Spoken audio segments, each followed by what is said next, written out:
guys, welcome back to Wild Moonlight Vlogs, or hello if you're new. My name is Raven, and on this channel I like to talk about everything handmade, homemade, and cozy. Today we are going to be making black magic cake. I realized yesterday that I am officially old. I have been making this cake for 10 years. It's not my recipe. I found it in an old cookbook that my grandma had given to my mom that I had taken from my mom. I don't know what the recipe came from originally. It was an Amish cookbook, I want to say. I don't know. So it's not my recipe. I have it written down in an old notebook that I've just brought with me throughout my entire like semi-adult life. Yeah, after 10 years of making this, I felt pretty confident that this would be a good recipe to start this like semi-baking series. I am not a professional baker.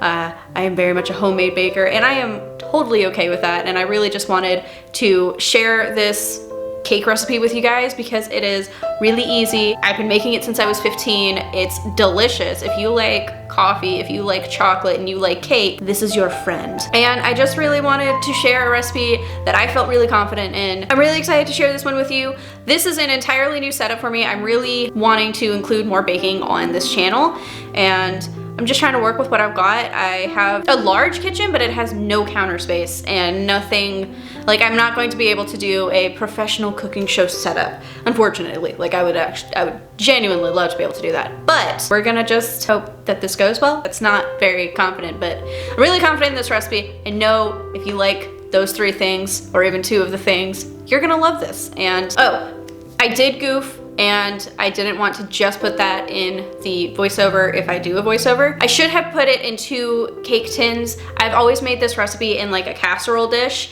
and it's had plenty of space. I wasn't sure how much space, and it just didn't look like there was going to be enough batter to put in 2 cake tins. So looking back, that's about the only thing I would have changed.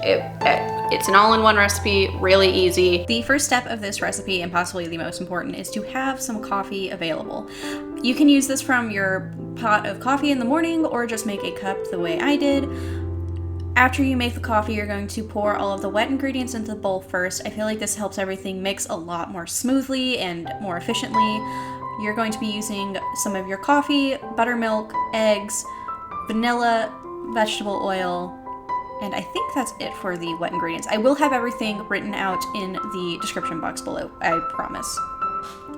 After all of the wet ingredients are in, you're going to be putting in the dry ingredients. This starts with all-purpose flour, cocoa powder, more sugar than any other recipe that I have used, baking soda, baking powder, and salt.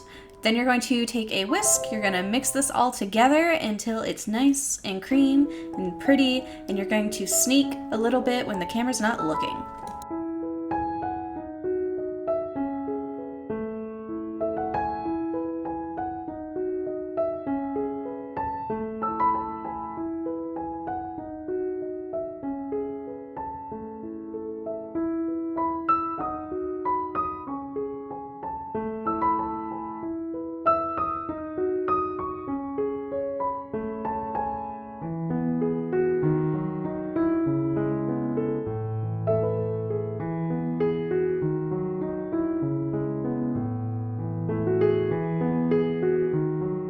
I know I already mentioned this in the intro, but definitely use 2 cake tins if you're using 9-inch circular cake pans. Like I said, I've always made this with casserole dishes, so I flopped this. Learn from my mistake, don't do this.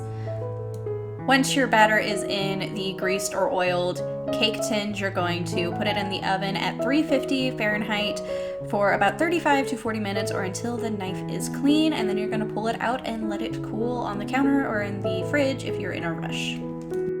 This has been sitting out for a few hours now. It is still very warm. So I'm going to, this is not pretty. I know it's not pretty. I should have split it. I knew better, but I didn't do it.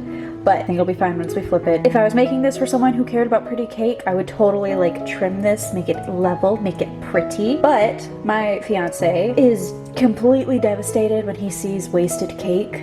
Like anytime we're watching a cake decorating video and they trim, you know, this bit off, he looks like he's about to cry. So I'm just gonna leave it because he's the one who's eating it. I'm just not gonna upset him by breaking like one of his favorite things.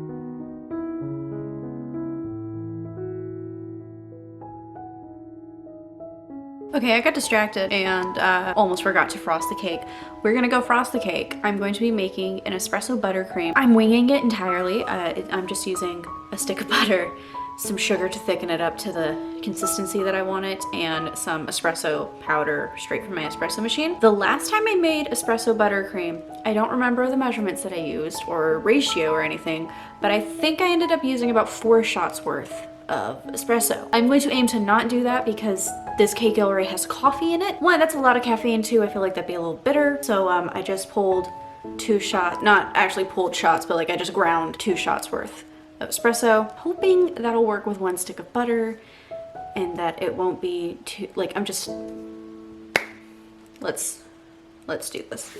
I'm gonna do you a favor and not try to tell you how I made this buttercream because it didn't turn out very good. It tasted fine. I'm not gonna complain about that, but as far as it being like a really pretty decorative frosting, it just wasn't that great. But like I said, it tasted fine.